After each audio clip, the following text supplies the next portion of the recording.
And by the way, I got something else for you to know. Okay. Epstein didn't kill himself. Ooh. So we got to move on to this story. I mean, that's a conspiracy theory. Okay, let's get to it. This is really funny because the morning that the story came out about this, and it was back in August, I think it was, I woke up. I think I saw it. I typed something on Slack to the crew here, and then I went on Facebook. And I can tell you, I've got over 1,500 people that are friends of mine on Facebook, ha, ha, ha. And I just put a status update. And the status update was, well. I didn't name names. I didn't use any graphics, no pictures.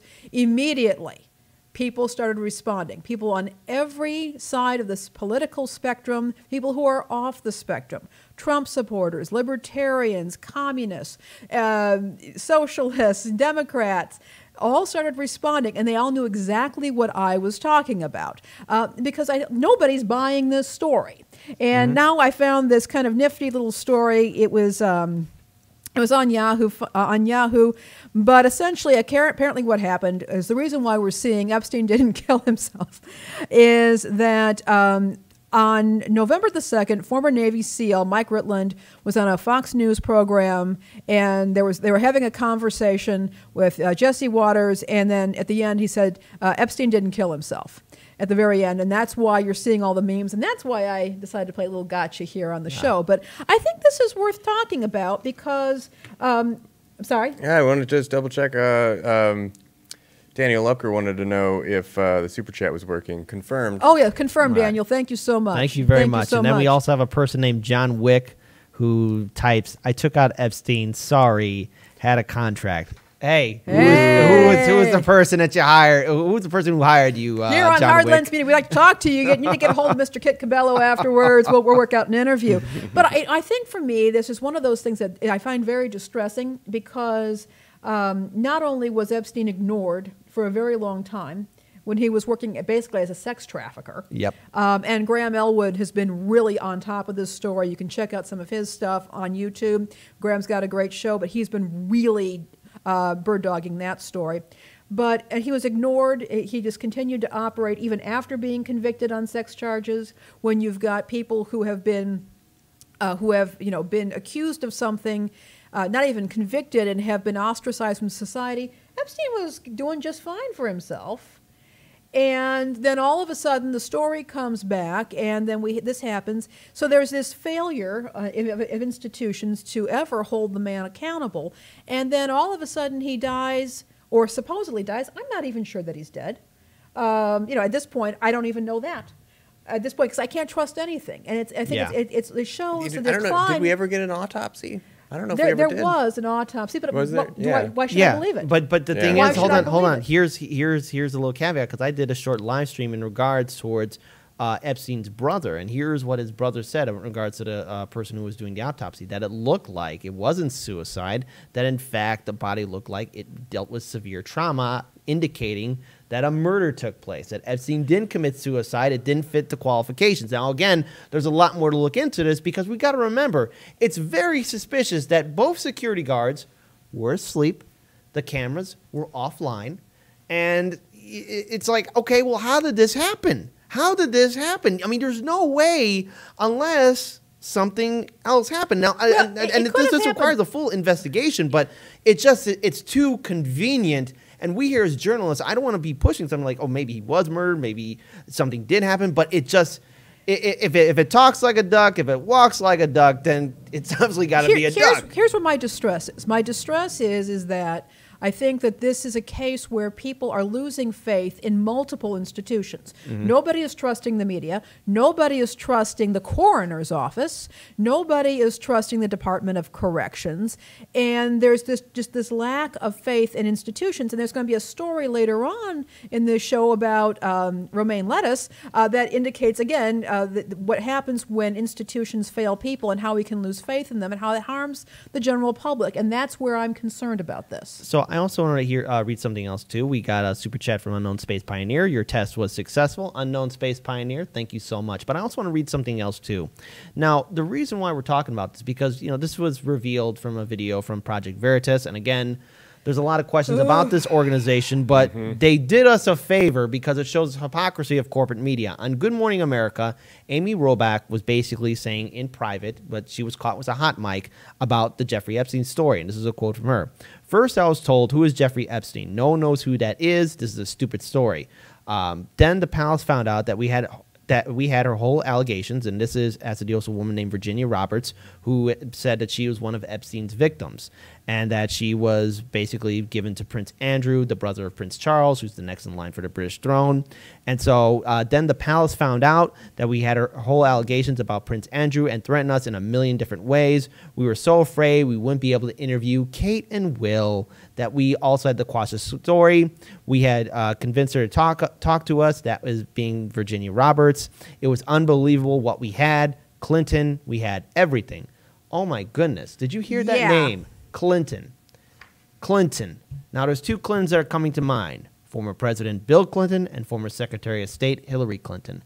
Look, guys, the establishment, the Democrats, the Republicans, they're all friends. Never forget that wonderful photo. And this goes out to Clinton voters and Trump voters from 2016.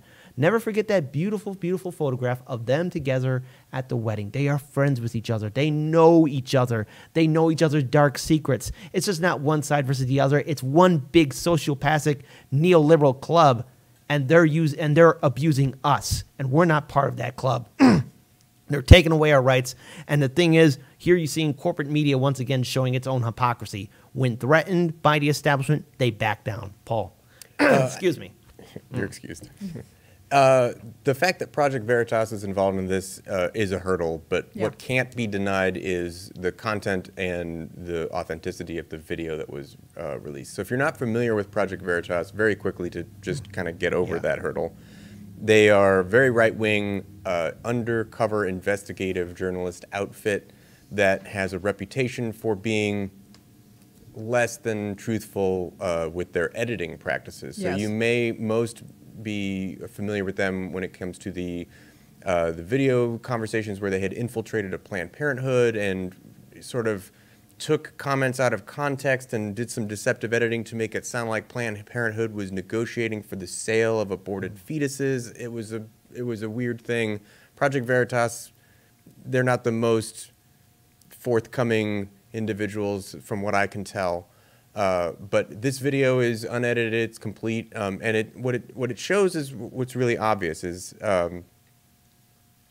news story that had newsworthiness being killed because of the powerful people that it implicated is sort of, well, that's extrapolating a bit, but the story was killed, and we're extrapolating that certainly powerful people had a hand in that. And now what Kit was saying, that I think I want to give it a little bit more glue to hold that together even, is yeah, it's a big club and we're not in it, and they know each other's secrets, and Epstein's ring is a major way in which they bonded with each other by selectively knowing one another's secrets and using it for blackmail purposes, right? If you're involved in a highly legal sex trafficking ring, right, for whatever reason, whatever office you hold, someone is going to know about that. There's going to be photos, there's going to be video and audio evidence.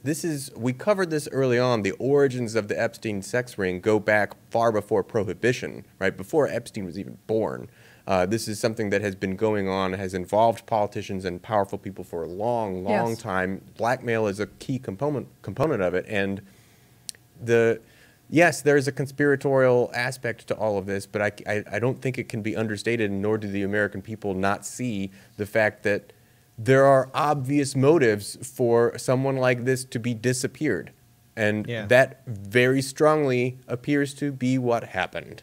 So, real quick before, I know we got to move on, but you know, ABC is basically trying to cover, like, basically try and make this look better. They're trying to say, like, well, we were trying to work on this story, but the interview itself, while I was disappointed, didn't air, didn't meet our standards. In the years since, no one ever told me, our team, to stop reporting on Jeffrey Epstein, and we have continued to aggressively pursue this important story. That's what she said in a statement in regards to this. But however, if you look at something she even said in that video, I tried for 3 years to get onto no avail, and now it's all coming out like these new revelations, and I freaking had all of it. I'm so pissed right now. So, and then she also went on to say, there will be a day, and this is in the video, there will come a day when we will realize Jeffrey Epstein was the most prolific pedophile in this country has ever known. I had it all 3 years ago.